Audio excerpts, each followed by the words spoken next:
bonjour à toutes, bonjour à tous. Bienvenue aussi aux amis qui sont là de passage, aux visiteurs peut-être qui sont au milieu de nous. Heureux de pouvoir partager ces moments avec chacun et chacune. Et que le nom de Dieu soit béni. Gloire à son nom. Poursuivons donc notre thème, la sortie d'Égypte, avec le premier dimanche où on avait vu la vie, le mouvement et l'être. C'est un petit peu l'introduction. Là, nous poursuivons donc avec cet autre sujet, la foi. Alors la semaine dernière, dans ce domaine, de ce cadre de la foi, nous avons considéré les 3 premières plaies, le premier groupe de 3 plaies. Et puis ce matin, je vous invite à faire une lecture dans le livre de l'Exode, au chapitre 8, à partir du verset 16 jusqu'au verset 20. Je vous ai encouragé ces derniers dimanches-là à lire déjà chez vous ces textes concernant les plaies en Égypte, concernant la sortie en Égypte. Peut-être l'avez-vous fait. Alors ce matin, on ne reprendra pas tout, la lecture serait trop longue. Le livre de l'Exode, chapitre 8, verset 16. L'Éternel dit à Moïse, « Lève-toi de bon matin et présente-toi devant Pharaon, il sortira pour aller près de l'eau. Et tu lui diras, ainsi parle l'Éternel, laisse aller mon peuple, afin qu'il me serve.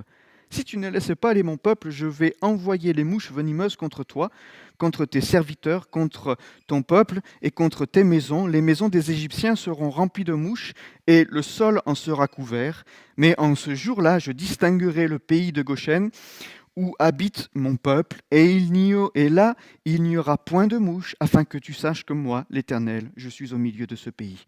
J'établirai une distinction entre mon peuple et ton peuple.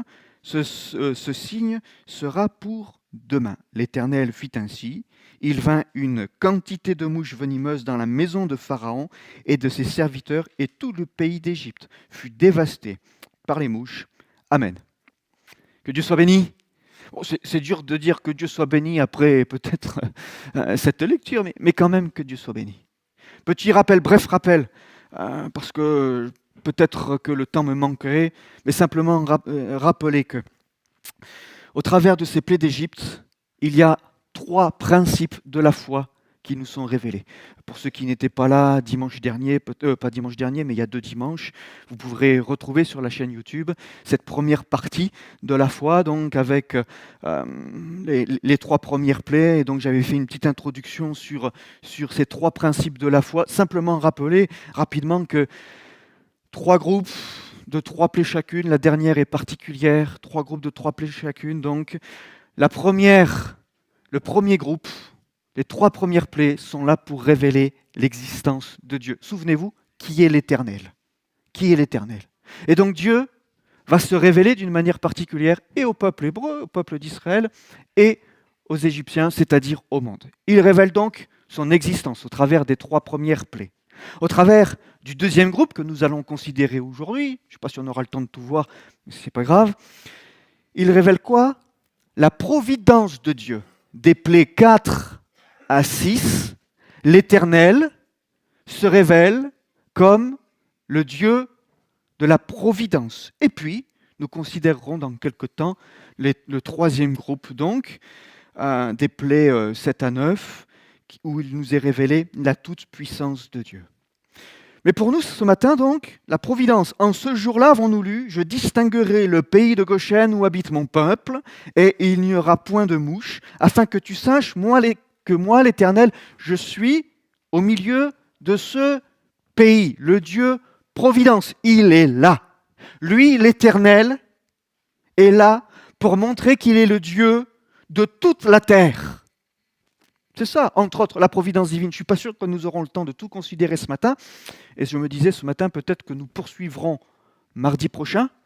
Et donc j'avais dit qu'on arrêterait peut-être avec Job, mais peut-être qu'on continuera encore un mardi avec Job. Si c'est le cas, lisez les chapitres 38 à 41. Voilà. Mais la providence de Dieu. L'Éternel est le Créateur, il existe. Il est le Créateur, c'est l'Éternel. Il est le Créateur tout-puissant, que son nom soit béni. Mais nous voyons aussi dans ces plaies, dans ce deuxième groupe de plaies, qu'il est celui qui intervient dans la gestion et l'organisation du monde, jusque dans les plus petits détails, dans les plus grands, mais aussi dans les plus petits détails. Pourquoi ?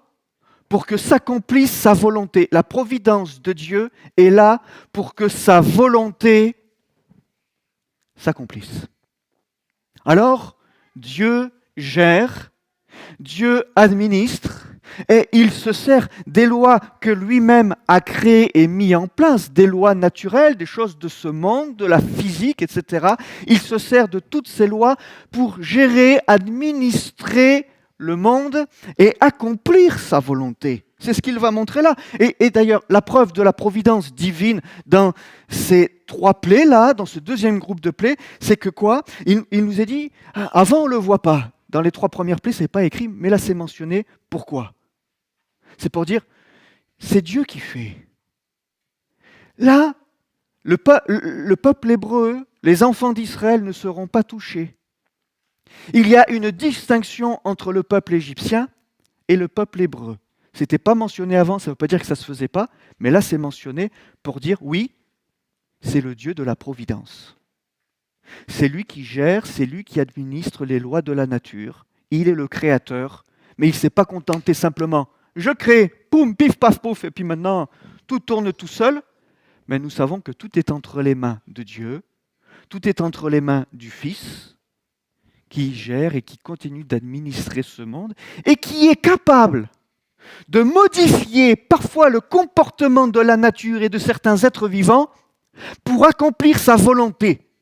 À nous aujourd'hui d'être à l'écoute encore de ce qu'il a à nous apprendre, afin que, comme pour le peuple hébreu, comme pour Moïse et Aaron, notre foi encore soit encouragée, nourrie et fortifiée dans le Dieu vivant et vrai. Amen ? Amen. Si tu ne laisses pas aller mon peuple, je vais envoyer les mouches venimeuses contre toi, contre tes serviteurs, contre ton peuple et contre tes maisons. Les maisons des Égyptiens seront remplies de mouches et le sol en sera couvert. C'est le printemps. Peut-être vous commencez à voir quelques effets du printemps. Ça y est, l'hiver. Hier, j'ai vu une mouche dans la maison du tien. Pardon. Pardon pour YouTube. Je vous aime, les frères, pardonnez-moi. Il y a une mouche, ça y est, c'est le printemps. Je vous avouerai quelque chose, je ne suis pas très fan des mouches. Je sais pas, j'aime pas trop. Elles sont pénibles, elles vous tournent autour. Alors vous faites ça, ça y est, vous les chassez, évidemment. Et là, c'était pas simplement des petites mouches comme cela, hein. C'était vraiment des mouches venimeuses, vous voyez, comme les thons qu'on peut trouver au bord des lacs et des rivières, bref, au bord de la mer, ou la mer peut-être un peu moins, mais parce qu'il y a du vent. Enfin voilà, toutes ces mouches qui piquent là, qui nous font des petites blessures, des petits points rouges. Et il y avait ces mouches qui étaient là, ces mouches venimeuses, et elles se sont levées. Normalement, elles craignent là, vous savez, quand vous commencez à vous agiter ou que vous avez la petite tapette là, vous savez, elles s'en vont, hein. Parce qu'elles ont peur. Mais là, c'est surprenant. C'est l'Éternel qui les fait lever, qui les fait miraculeusement toutes migrer. Migration. Vous voyez ? Elles vont toutes en Égypte. Sauf qu'elles s'arrêtent au pays de Goshen. Elles n'y rentrent pas. Hop, là, il y avait la frontière, il y avait les gardes qui étaient là. Papier, vous n'avez pas, vous ne rentrez pas. Ici, c'est territoire hébreu. Vous ne rentrez pas. Là-bas, c'est les Égyptiens. Allez, c'est porte ouverte, vous pouvez y aller. Et donc, ils rentraient jusque dans les maisons. Les maisons étaient pleines. Même la maison de Pharaon, est-il écrit, était pleine de ces mouches venimeuses. Voilà. Littéralement, donc les mouches venimeuses, les bêtes sauvages, c'est le mélange. Il y a un mélange. C'est ça. Littéralement, dans le texte original, dans le mot hébreu, c'est le mélange. Un mélange de petites bestioles, pardonnez-moi, qui ne sont guère appréciables, qui sont très désagréables et qui sont là pour gâcher la vie. Voilà, pour piquer, pour faire du mal. Et on le reverra plus tard, mais il y a une raison. Et quand elles viennent piquer comme ça, elles ne repartent pas sans avoir rien laissé. Dieu a incité ces mouches à venir. C'est l'œuvre de Dieu. Regarde, la providence de Dieu. C'est lui qui a créé les lois de la nature. Et il est capable, pendant un temps, relisez Job, vous voyez, c'est pour mardi, Job 38 à 41, il est capable pendant un temps d'inciter ces mouches Vous leur dites à la mouche, écoute, tu t'en vas, je t'ouvre la fenêtre, tu sors. Elle sort? Elle sort la mouche? C'est pas... Écoute, sors, mouche. Oh, elle sort pas, ça marche pas. Hein. Et on essaye, on fait tout ce qu'on peut, on veut la chasser, il n'y a rien à faire. Mais là, Dieu dit, la providence, il est capable de changer le comportement de ces mouches et de les inciter à venir jusque dans la maison de Pharaon de grande ampleur pour piquer ces Égyptiens et laisser sur eux des traces et des blessures, mais pas que. Alors, il y a cette plaie, et puis il y a le combat de la foi, nous en parlions. Le combat de la foi. Je disais, Dieu se révèle et aux Hébreux et aux Égyptiens. Hein. Le but, c'est pas simplement que les Égyptiens soient perdus et condamnés, c'est que l'Éternel soit révélé aussi à chacun d'eux. Comme Dieu se révèle au monde, Jésus se révèle au monde, c'est lui le Sauveur. Merci Seigneur. Regardez le combat de la foi. Pharaon va proposer à Israël, par l'intermédiaire de Moïse, d'aller offrir des sacrifices à Dieu selon une condition, c'est la suivante, le peuple ne doit pas quitter l'Égypte. Qu'est-ce que ça veut dire ça? Écoute Moïse, ok, avec le peuple, vous allez offrir vos sacrifices, là comme ça, les mouches, là. Hein? Et par contre, vous ne quittez pas l'Égypte. Qu'est-ce que ça veut dire? Qu'est-ce que Moïse est en train qu'est-ce que Pharaon veut faire comprendre là à Moïse? Il dit, mais écoute, si ton Dieu, si l'Éternel, c'est le Dieu de toute la terre, eh ben, l'Égypte, c'est la terre. Et donc, si ton Dieu qui est l'Éternel sur toute la terre est là, il n'y a pas besoin de quitter l'Égypte, Moïse. Pas la peine de partir. Écoute, faites vos sacrifices ici. Et tout le monde sera content. Vous, nous, et vous restez là. Vous voyez? Ah, vous voyez la petite subtilité? Vous voyez la petite subtilité? Mais Moïse, tu me dis que Dieu se trouve partout. Il est partout, Dieu. Alors, tu peux faire tes sacrifices en Égypte. Vous voyez le combat de la foi? Et la tentation qui se trouve là pour Moïse, pour Aaron et pour les Hébreux. Mais Moïse va refuser cela, il va refuser cette proposition. Et pourquoi? Pourquoi est-ce que Moïse refuse d'accomplir les sacrifices en Égypte? Eh bien, on parlait des différentes divinités, religions, foi des Égyptiens. Et figurez-vous que les Égyptiens rendaient un culte aux moutons, aux brebis. Alors imaginez, et c'est pour ça, on n'a pas lu, mais peut-être, j'espère que vous l'avez lu ces derniers jours.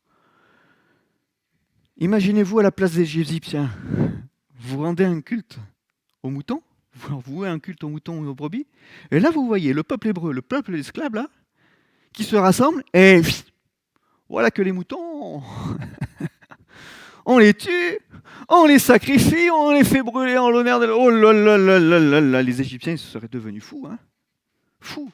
Ils auraient réagi. C'est un scandale. Et c'est pour ça qu'il est dit, non, ce sera en abomination pour les Égyptiens. C'est pas possible. Et Moïse va le faire remarquer. D'ailleurs, j'ai écrit, il n'est point convenable de faire ainsi, car nous offririons à l'Éternel, notre Dieu, des sacrifices qui sont en abomination aux Égyptiens.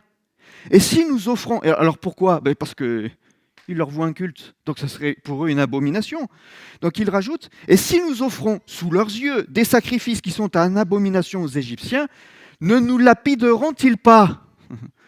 Et Pharaon dit, ouais, t'as raison Moïse, t'as raison. Si vous offrez dans nos villes et nos campagnes, dans nos lieux d'habitation, vos sacrifices de moutons et de brebis, c'est sûr, les Égyptiens vont vous lapider. Alors il dit, bon, écoute, deuxième condition, allez, on va trouver un accord. Vous partez 3 jours de marche, vous sortez des villes. Vous sortez des villes, vous sortez de nos campagnes, de nos lieux d'habitation, vous allez un petit peu à l'écart, et puis là, vous faites vos sacrifices. Mais s'il te plaît, Moïse, prie ton Dieu pour que ces mouches s'en aillent. Alors, Moïse a prié, et à la suite de sa prière, les mouches venimeuses ont quitté le pays. Merci Seigneur. Il y a ce combat de la foi. Veillons-nous encore aujourd'hui. Veillons. Parce que Dieu nous a appelés. Mais n'oublions pas, il nous a appelés à sortir. Voyez? Il nous a appelés à sortir. Parfois, ça prend du temps, parfois, etc. Il y a tout un travail qui se fait. Mais il nous a appelés à sortir. Nous sommes dans ce monde, mais nous ne sommes pas de ce monde, pouvait dire Jésus. Et il n'y a pas de compromis possible avec le monde. Il n'y a pas de compromis possible avec l'état d'esprit de ce monde. Il n'y a pas de compromis possible avec la philosophie de ce monde. Nous sommes un peuple à part, appelé à accomplir des sacrifices aujourd'hui d'action de grâce et de nos corps aussi, n'est-ce pas? Tout à l'heure, Jean-François parlait de dire, bon, mais voilà, il n'y a plus de Jean-François, il n'y a plus de Jean-Noël. On offre nos corps en sacrifice à Dieu pour qu'il soit un culte raisonnable, nos actions de grâce, notre louange, notre adoration. Pas de compromis, pas de demi-mesure, pas un pied dans le monde, pas un pied dans l'Église. Moïse aurait pu être tenté de dire oui, ça aurait évité bien des problèmes, bien des ennuis. Mais derrière, c'était pour mieux les brimer. Derrière, il y a toujours un piège, derrière, il y a toujours un danger. Vivons notre foi pleinement. Amen. Suivons Jésus pleinement, pas de loin, en ayant un pied dans le monde et un pied dans l'Église. Peut-être qu'il y a des jeunes qui nous regardent, qui nous écoutent, qui nous regarderont. Suivez, et tout à l'heure on parlait d'engagement et de servir Christ pour le servir. Vous savez, pourtant cette petite église que je citais tout à l'heure, il n'y a pas beaucoup d'enfants, mais je me dis, comme il n'y a pas beaucoup d'enfants, ils sont tout de suite plus responsabilisés. Voyez ? Et du coup, ils se sentent ils sont utiles, et il y a un cœur pour servir Dieu. Parce qu'on ne peut pas compter sur les autres. Il faut faire. On ne peut pas dire, les autres feront. Les autres feront. Non, il faut faire parce que les autres, il n'y a pas beaucoup d'autres. Donc on ne peut pas compter sur ceux qui... Voilà, c'est une petite œuvre, c'est pas une ville étudiante, c'est pas ceci, c'est pas cela. Donc on ne compte pas sur les autres. Alors, on veut s'engager. Alors que l'église soit petite ou grande, c'est pas ça. Vous voyez la chose? C'est juste de dire, il nous faut nous engager pleinement, pas de demi-mesure. Pas de demi-mesure, parce que c'est pour que le diable nous rattrape mieux derrière. Engageons-nous. Engagez-vous, qui disait, quelque part. C'est pas l'évangile, ça. La providence, disais-je. Et Dieu va se révéler. Dans ce deuxième groupe de 3 plaies, Dieu se révèle. Et regardez, ces mouches qui se sont levées nous font penser, et je disais la semaine dernière, à chaque fois, il y a un combat entre eux et une révélation de l'éternel Dieu face à la croyance du peuple égyptien quant à leur propre divinité. On avait cité la semaine dernière 3 divinités égyptiennes. Nous avions terminé avec celle de Nout. Et c'est important. On va dire, oui, mais pourquoi Jean-Noël, tu nous parles de ça? C'est important parce que, par exemple, quand il est dit avec la parabole, la plaie d'époux, par exemple, on va dire, c'est le doigt de Dieu. Si on ne connaît pas la culture égyptienne, on va dire, quand il dit c'est le doigt de Dieu, c'est formidable. Ils ont reconnu le doigt de Dieu. Mais si vous savez quelle est leur foi derrière, quelle est leur croyance derrière, on en parlait il y a 2 dimanches, je le redis, mais pour dire, c'est important ça. Parce qu'en vérité, ce n'est pas positif quand ils disent c'est le doigt de Dieu. Non, c'est négatif, c'est pour dire que ce n'est pas grave. Souvenez, Nout, la déesse céleste, qui est accroupie comme ça sur la terre, qui pose ses extrémités sur la terre, avec ses 10 doigts posés d'un côté comme ça sur la terre, et de l'autre côté ses 10 orteils posés, vous voyez, 10 et 10. Et quand les Égyptiens disent, quand les magiciens disent, c'est le doigt de Dieu, ça veut dire, nous, c'est 10 plus 10, ça va? Vous, c'est le doigt de Dieu, c'est rien. En vérité, ils disent, c'est rien. C'est ça.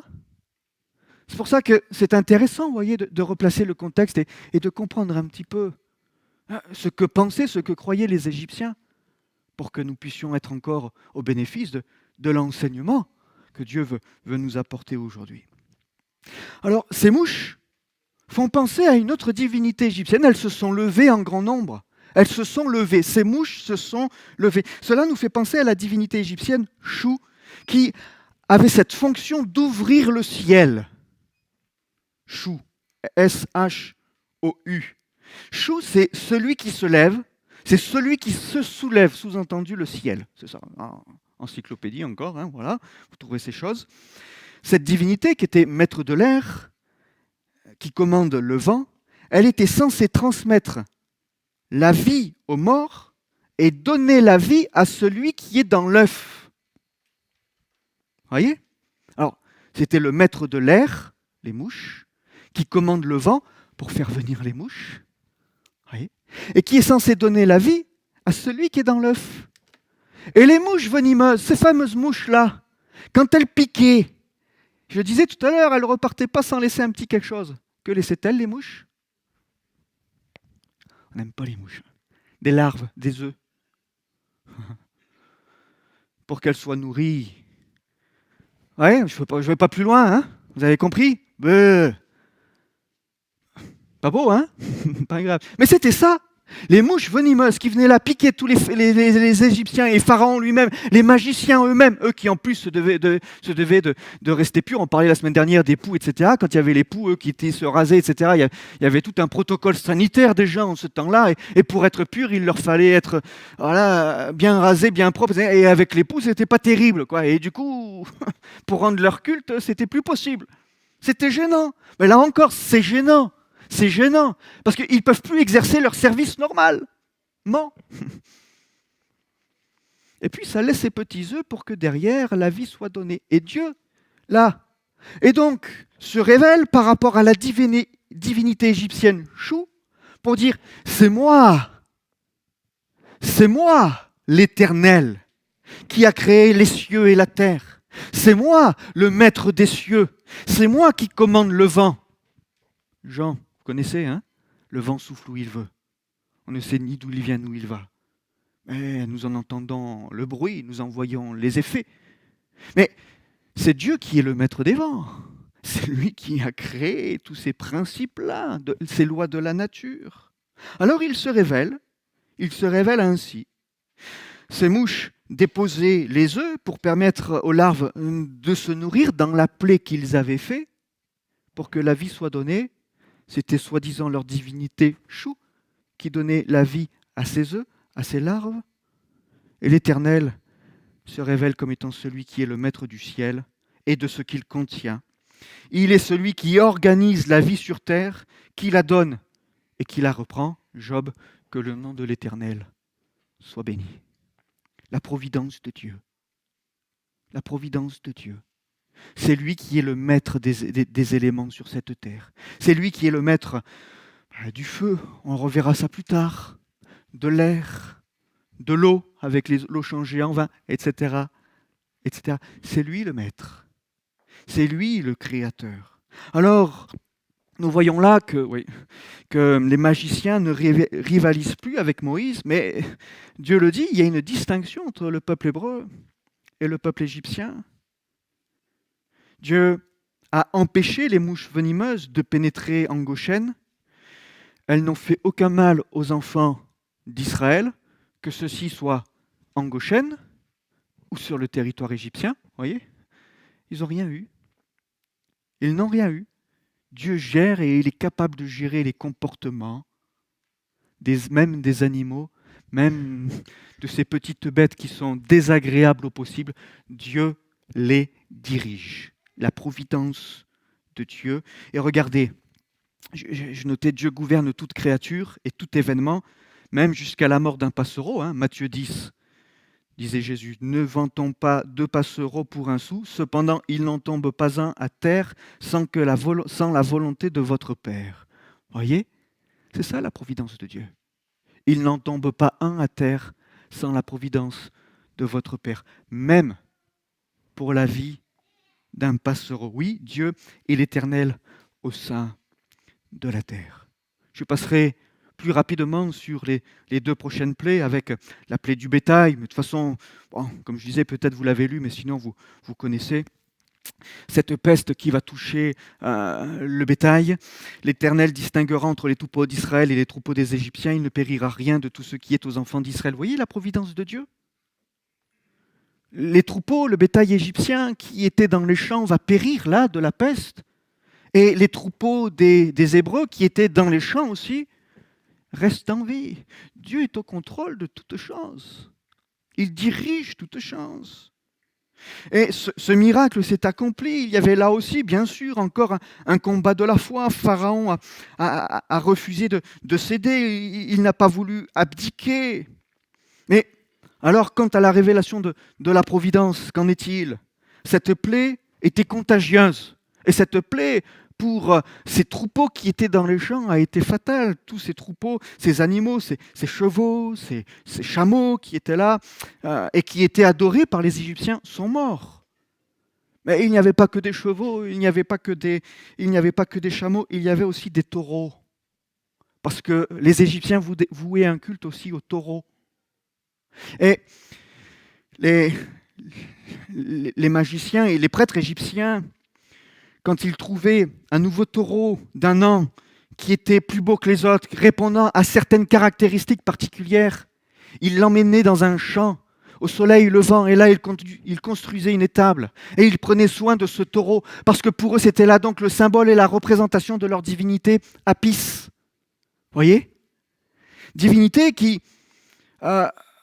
divinité égyptienne qui était représentée donc par un taureau noir auréolé d'un disque solaire représentant l'énergie créatrice de la nature. Bon. Donc ils emmenaient ce taureau représentant et symbolisant la divinité Apis au soleil levant dans ce champ après avoir construit cette étable pour dire voilà, nous vouons un culte à Apis, symbole de fertilité et de force physique, le taureau. Apis était le dieu de la vie, de la mort, il était aussi un dieu guérisseur. Voilà, ça c'est ce que nous voyons, c'est ce que nous apprenons dans les encyclopédies. Mais l'Éternel Dieu va se révéler comme étant celui qui tient les clés de la mort et de la vie. C'est lui qui tient les clés de la mort et de la vie. Et le soleil de justice, c'est lui, c'est Jésus, le soleil de justice, qui se lève pour chacun d'entre nous, sur chacun d'entre nous, que son nom soit béni. Alors, voilà que les taureaux qui étaient dans ces champs, ces troupeaux de taureaux qui étaient là, sont morts. Ils sont morts. Eux, ils avaient emmené le représentant, plein de force, plein d'énergie, magnifique. Il y a eu quelques jours le salon de l'agriculture. Vous avez vu aussi ceux qui ont les vaches, les bœufs qui ont eu le premier prix, etc. Magnifique, c'est beau. Eux, ils faisaient pareil, mais enfin, sauf que pour eux, ils ne vouaient pas un culte. Enfin, nous, on ne voue pas un culte, mais eux, ils vouent un culte. Alors là, le premier prix, il est magnifique, ce taureau. Plein de force, plein d'ardeur. Il est jeune, il est magnifique, il est noir, il représente bien. Et voilà que ce taureau meurt, que ces taureaux meurent. Et ils se disent, mais notre divinité, là, Apis, le dieu des Égyptiens, l'Éternel, est celui qui a envoyé cette peste. Alors que eux, pour eux, la divinité de la mort et de la vie et de la mort, c'était Apis. Ils se disent, mais le Dieu des Hébreux, il est encore au-dessus. Encore une fois, il est au-dessus. Il est plus grand. Il est tout-puissant. L'Éternel fixa le temps et dit, demain, l'Éternel fera dans ce pays, fera cela dans le pays. Oui, Dieu fixe un jour. Vous voyez, demain. Dieu fixe un jour. Il est le maître du temps passé, présent et à venir. Il est l'Éternel. Il est l'Éternel. Et pour nous, souvenons-nous que Jésus est toujours le même hier, aujourd'hui et éternellement, et il se révèle encore à nous. Qu'il en soit ainsi, que Jésus se révèle encore et toujours à chacun d'entre nous, afin que nous puissions être au bénéfice de sa grandeur, de sa puissance, de son amour et de sa providence. Que son nom soit béni. L'Éternel a protégé les troupeaux d'Israël. C'est un signe, bien sûr, de sa toute-puissance, et signe aussi que, ce peuple hébreu avait les faveurs de Dieu. Et n'oublions pas, nous avons la faveur de Dieu, non pas parce que nous sommes meilleurs que les autres, mais parce que nous nous réfugions en lui, parce que nous écoutons sa voix, parce que nous suivons Jésus-Christ. Ainsi, nous sommes au bénéfice de sa grâce et nous vivons sous sa protection. Que son nom soit glorifié. Amen. Et je passerai rapidement sur cette 6e plaie aussi, celle des ulcères. Peut-être vous pourrez relire aussi pour mardi prochain, chapitre 9, versets 8 à 12, parce qu'il y a un sujet, on s'y attardera certainement mardi. Cette plaie des ulcères, Moïse et Aaron devaient remplir leurs mains d'une cendre que Moïse a lancée ensuite euh, dans le ciel, et cette cendre qui venait des fourneaux dans lesquels ils fabriquaient les briques. Voyez? Ils ne sont pas allés la chercher n'importe où. Ils sont allés les chercher dans les fourneaux auxquels tous les Hébreux fabriquaient les briques. Ils recevaient des coups de fouet pour ces briques. Eh bien, Moïse et Aaron sont allés chercher la cendre là, dans ces fourneaux en particulier. Comme quoi, Dieu change le mal en bien, n'est-ce pas? Et là, de cette cendre dans duquel a été fait des briques, il va jeter cette cendre en l'air.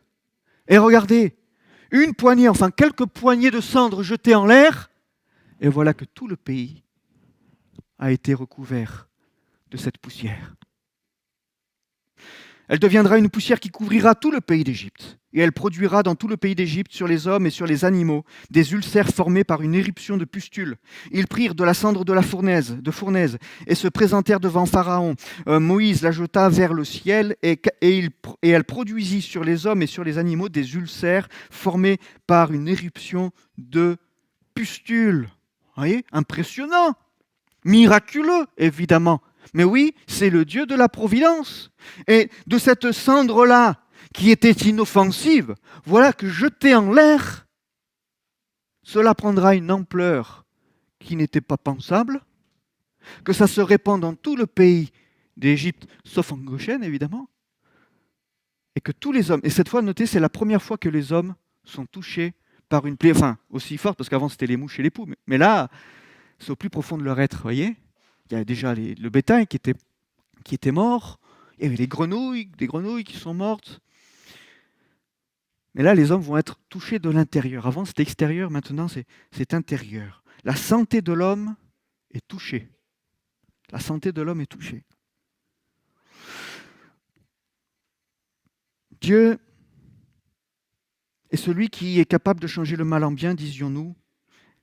Et je recite ce texte de l'apôtre Paul aux Romains. Nous savons du reste que toute chose concourt au bien de ceux qui aiment Dieu, de ceux qui sont appelés selon son dessein, car ceux qu'il a connus d'avance, il les a aussi prédestinés à être semblables à l'image de son Fils, afin que son Fils soit le premier-né de beaucoup de frères. Amen. Eh oui. Toute chose concourt au bien de ceux qui aiment Dieu. Je répète, parce qu'il faut que ça s'imprime dans nos cœurs et dans notre conscience. Toute chose concourt au bien de ceux qui aiment Dieu. Et ça, c'est important pour nous. Il y a un combat de la foi. Et quand le mal nous touche, quand la cendre est là, voyez, ça a brûlé, ça a consumé. L'esclavage, la servitude, les coups de fouet, la douleur, les épreuves. Regardez la vie de l'apôtre Paul. Regardez la vie de Jésus. Ça, c'est le combat de la foi, mes frères et sœurs. Celui que nous livrons encore aujourd'hui. Pas de la même manière que Moïse et Aaron en leur temps, mais c'est le même combat que nous livrons aujourd'hui. Et n'oublions pas que toute chose concourt au bien de ceux qui aiment Dieu, de ceux qui sont appelés selon son dessein. Car ceux qu'il a connus d'avance, nous, providence, prédestination, enfin, il les a aussi prédestinés à être semblables à l'image de son Fils, vous voyez, pour accomplir sa volonté. Le Dieu providence, pourquoi? Pour que s'accomplisse sa volonté. Et sa volonté, c'est que nous ressemblions à son Fils Jésus. Oui, la volonté de Dieu, c'est que nous ressemblions les uns et les autres à Jésus. Alors, je le dis doucement, hein. Mais ouais. Toute chose concourt au bien de ceux qui aiment Dieu. Qu'il en soit ainsi, et puissions-nous tenir ferme encore aujourd'hui. Autre divinité, cette fois, égyptienne, c'est celle de Sekhmet, qui était représentée avec un corps de femme, une tête de lionne. Et il était dit que le souffle de sa bouche a créé le désert. Vous voyez? Un désert ardent, un désert brûlant. Du souffle de sa bouche, c'était une divinité guerrière. Elle n'était pas très commode, Sekhmet. Hein. Bon, voilà, pas, quand elle était envoyée, Généralement, c'était pour tout brûler sur son passage. Voilà, c'était une divinité guerrière et elle était envoyée contre les hommes, pour tous les hommes qui ne se soumettaient pas et qui n'obéissaient pas au roi, tous les hommes qui n'obéissaient pas à Pharaon. Sekhmet était envoyé, vas-y, tous ceux qui n'obéissent pas à Pharaon, par le souffle de ta bouche, tu vas les brûler.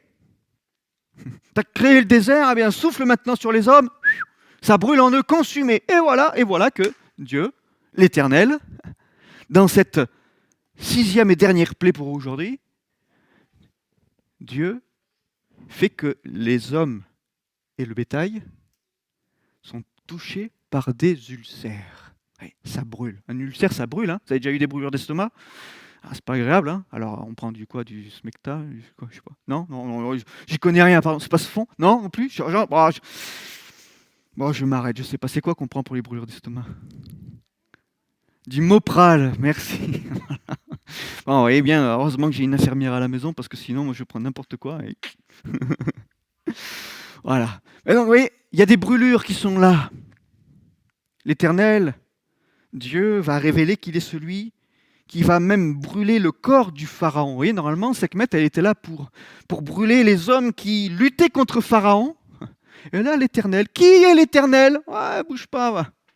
Bouge pas, tu veux pas croire en lui, tu te poses, tu t'écoutes pas, tu continues. Bouge pas parce que maintenant, toi qui pensais être plus grand et pouvoir commander aux divinités d'eux et à Sekhmet d'eux, t'inquiète pas, l'Éternel va se révéler et Pharaon lui-même va être brûlé par ses ulcères.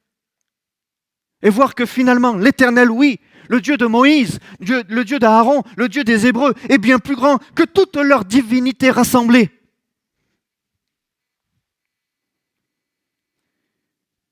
Dieu va frapper d'ulcères tous les ennemis de l'Éternel Dieu, le créateur du soleil.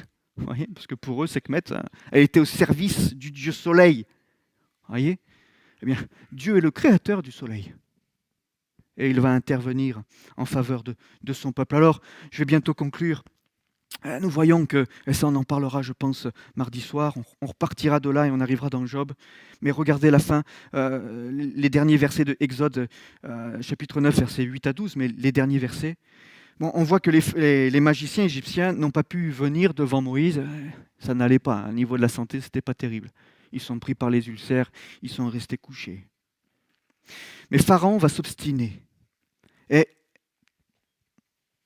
il a été brisé. Il s'apprête à libérer le peuple, mais regardez, il nous a dit que là, Dieu a endurci son cœur. Thème particulier, je n'aurai pas le temps ce matin, mardi on en parlera. La providence de Dieu, jusqu'à présent nous voyons que c'était Pharaon qui endurcissait son cœur, mais nous voyons que non seulement là, Pharaon endurcit son cœur, mais on voit que Dieu aussi va l'endurcir. Ça veut dire quoi? Ça veut dire que Dieu accomplit son plan au travers de Pharaon. Je le disais il y a deux dimanches, je crois, il fallait les 10 plaies, parce qu'il y a tout un enseignement. On ne pouvait pas s'arrêter à une, à deux, à un. Il fallait les 10. Parce que Dieu se révèle. Et il montre quels sont les principes de la foi pour le peuple hébreu qui va traverser le désert derrière. Donc il faut bien qu'il retienne tous les enseignements. Et il ne faut pas qu'il parte avant que l'enseignement soit terminé. Ne partez pas avant. Vous voyez? Il faut retenir. Et donc, nous voyons là, au travers de ce verset particulier, parce que d'habitude, c'est c'est Pharaon qui endurcit son cœur. Bon, ben, ok. Mais là, on voit que Pharaon a endurci. Au bout d'un moment, c'est Dieu qui dit ah, t'endurcis, t'es dur. Ah, tu joues au dur. D'accord. À un moment donné, terminé. Eh bien, vas-y, ok. Eh bien, j'endurcis aussi ton cœur pour que la providence de Dieu, son plan s'accomplisse. Alors, ça nécessite un débat, mais ça, ce sera mardi soir. Hein. Providence de Dieu, prédestination, libre arbitre, on en parlera. Parce que c'est ce que nous pouvons réfléchir aussi et penser dans ce verset-là. Mais donc, notez 2 choses que je peux dire maintenant. Dieu accomplit son plan par l'intermédiaire de Pharaon, ça c'est une chose. Deuxième chose, le Pharaon est personnellement responsable de ses œuvres, de ses actions, de ses pensées. Et il en est responsable. On ne peut pas dire c'est que Dieu qui est responsable. Non, il en est aussi responsable. Donc ça, il faut bien qu'on le garde dans nos cœurs. Mais parfois, Dieu, il peut appuyer pour dire, ah, ok, vas-y. Ok, vas-y. J'endurcis aussi. Mais il appuie. La providence de Dieu. Qui est l'Éternel? C'est l'Éternel qui existe. Qui est l'Éternel? C'est le Dieu Providence. Et dans 2 dimanches, qui est l'Éternel? C'est le Dieu Tout-Puissant. Pour conclure et avant de terminer par l'action de grâce, la Providence, on pourrait dire, c'est Dieu qui dirige nos pas. Voyez, Dieu dirige nos pas. En tant qu'Église, en tant que chrétien, encore aujourd'hui, en tant que peuple de Dieu, Dieu dirige nos pas. Oui, la sortie d'Égypte. Oui, on va entrer et on entre dans le pays de la promesse. Oui, pour nous, chrétiens, aujourd'hui, nous avons entamé cette marche pour entrer dans le pays promis, avec le patois de Canaan, pardonnez-moi, la Canaan céleste, la Jérusalem céleste. D'accord. Mais Dieu dirige nos pas, mes frères et sœurs. Le cœur de l'homme médite sa voie, mais c'est l'Éternel qui dirige ses pas. Qu'il en soit ainsi. Que l'Éternel encore dirige chacun de nos pas, que l'Éternel encore dirige notre assemblée, que l'Éternel encore soit à la direction de notre assemblée, soit à la direction de ces enfants qui sont là à côté, qui les dirige, qui les conduisent dès leur plus jeune âge jusqu'à son retour. Amen. Amen. Il dirige et il est au contrôle de tous les événements, même lorsque ceux-ci semblent difficiles et perturbants. Et il nous oriente vers quoi ? Vers sa gloire, afin que nous servions, Éphésiens, à célébrer sa gloire. C'est ça, ce vers quoi il nous dirige. Afin que nous servions à célébrer sa gloire.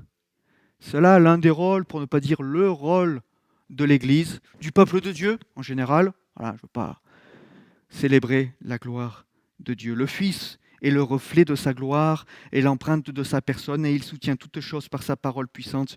Il a fait la purification des péchés et s'est assis à la droite de la majesté divine dans les lieux très hauts.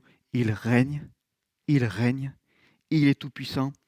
Et en lui, l'apôtre Paul disait, tout à l'heure je citais ce passage avec ce texte qui nous dit toutes choses concourent au bien de ceux qui aiment Dieu, mais à la fin de ce chapitre 8, que vous connaissez quasiment par cœur, n'est-ce pas ?